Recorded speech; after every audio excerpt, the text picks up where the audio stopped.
Salut à tous, mon bureau Linux, j'espère que vous allez bien. On va voir aujourd'hui donc un utilitaire pris sur le site de Raspberry Pi OS, donc anciennement appelé Raspbian. Alors j'utilise le Raspberry Pi Imager pour tester différentes distries sur mon Pi 400. Donc c'est disponible pour Ubuntu, Windows et Mac. Alors quand je dis Ubuntu, c'est simplement que vous aurez donc un point .deb à télécharger, un petit peu comme pour Steam.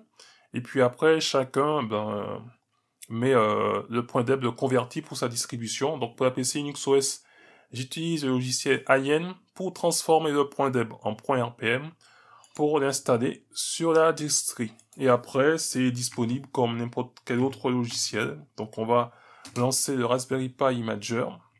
Donc on a une version 1.7.2 et puis on va voir que nous propose cet utilitaire. Donc on a le système d'exploitation et le stockage. Donc dans le choix de l'OS, alors par défaut, vous aurez du Raspberry Pi desktop qui est recommandé, donc en version 32 bits. Donc vous avez la date de sortie et le poids qui sera téléchargé. Donc lorsque j'ai reçu le Pi 400, moi j'étais sur un modèle Debian 10. Donc voilà, donc maintenant, il y a la possibilité d'avoir un système en 64 bits. Donc Raspberry Pi OS, on va dans Autres, et vous avez d'autres ISO à télécharger. Bien sûr, avec la date de sortie et le poids à télécharger en ligne.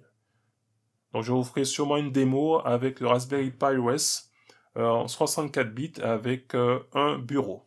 Parce que vous avez aussi la possibilité de ne pas avoir d'environnement de bureau. Mais il n'y a pas que Raspberry Pi OS qui est disponible dans cet utilitaire.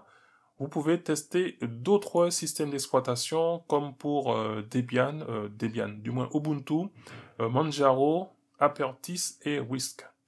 Donc pour Ubuntu, vous avez du Ubuntu Desktop ou du serveur en version 22.04 LTS ou en version 20.04 et les différents modèles de Raspberry Pi qui sont, on va dire, compatibles. Et tout ce qui est petit i en information, ça va vous permettre d'accéder directement au site. Donc là, je me retrouve sur le site d'Ubuntu, dans la partie Raspberry Pi et dans la partie desktop. Donc dès que vous allez voir un petit i dans l'utilitaire, ça va vous ramener directement donc sur le site, on va dire, du projet en question. Lorsqu'on va sur Manjaro ARM, donc on voit que tous les bureaux sont en version 22.04, avec les différents modèles de Raspberry Pi qui sont, on va dire, compatibles, avec la date de sortie et le poids à télécharger en ligne. Donc vous avez du K2E Plasma, du XFCE, du Mate, une version minimale, donc ce sera 100 bureaux. Vous avez la version Niom et la version Souhait. Et si je clique sur le petit i, eh bien ça va me renvoyer directement sur le site de Manjaro de la partie téléchargement. On continue avec tout ce qui est Apertis, donc là c'est une base Debian, etc.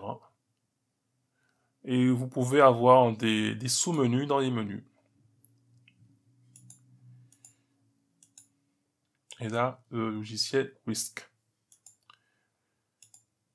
Donc là on a vu les autres OS en question. Vous avez aussi tout ce qui est Media Player, donc on peut mettre du LibreEdec, des versions d'OS MC, etc. Tout ce qui est audiophile, ce sera ici. La partie émulation et jeux, donc tout ce qui est la carte, donc si je clique sur le petit i d'information, eh bien ça me renvoie directement sur le site en question. Si vous voulez vraiment avoir d'autres informations. Donc là pour la carte, il y a pour le Raspberry Pi, mais aussi d'autres machines qui sont, on va dire, concernées par l'OS et d'autres devices. On peut aussi très bien mettre pour le PC, donc là vous allez directement télécharger ISO ici. Et après, d'autres modèles, ce sera ici en fonction de ce que vous avez chez vous. Donc là, on a fait la K, il reste Retropie, voilà, et Recordbox. La version qui est disponible, la date de sortie, etc. Et bien sûr, les différents modèles de Raspberry Pi qui sont, on va dire, compatibles. Il y a aussi, on peut utiliser le Raspberry Pi pour des tâches bien spécifiques, hein. Par exemple ici avec tout ce qui est imprimante 3D et différents OS qui sont disponibles. Si je prends le premier, donc on aura des infos concernant donc tout ce qui est imprimante 3D. Et si je prends celle-ci pour voir, donc là ça parle un petit peu plus par rapport à la précédente. Voilà. Tout ce qui est Home Assistant, vous aurez différents programmes. Donc voilà, donc il y a pas mal de petits programmes dans cet utilitaire pour Raspberry Pi.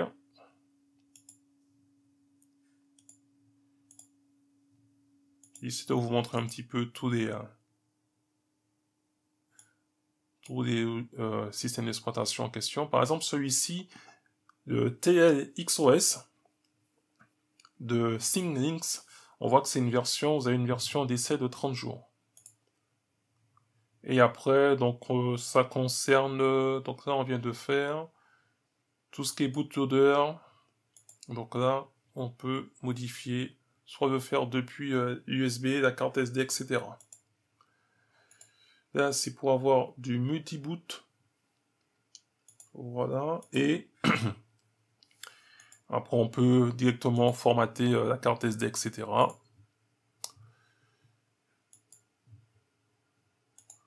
Ou sinon, ce qu'on peut faire, c'est directement, si vous avez déjà téléchargé l'image, par exemple, la version 22.04 de Raspberry Pi OS avec Boost Ice en ARM.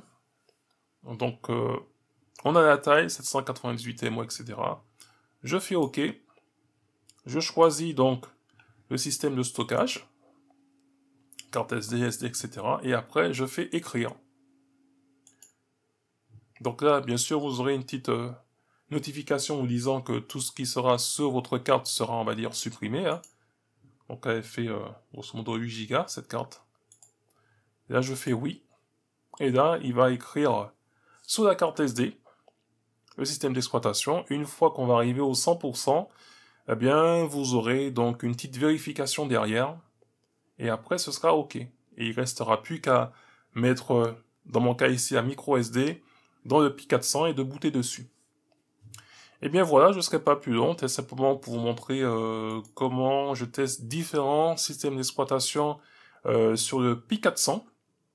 Donc voilà, donc on va commencer avec le Raspberry Pi OS, et après je vous ferai peut-être une autre vidéo sur un autre système d'exploitation. Mais voilà, donc sachez que j'utilise donc le Raspberry Pi Imager, qui est plus simple, on va dire, à prendre en main, puisqu'on peut directement télécharger depuis celui-ci, donc lisons en question du projet, et on a différentes infos, et bien sûr la possibilité d'aller directement sur le site internet du projet. Et bien sur ce, je ne serai pas plus long, je vous dis à très bientôt pour une prochaine vidéo, et en attendant, gardez la forme et la santé. Bye bye!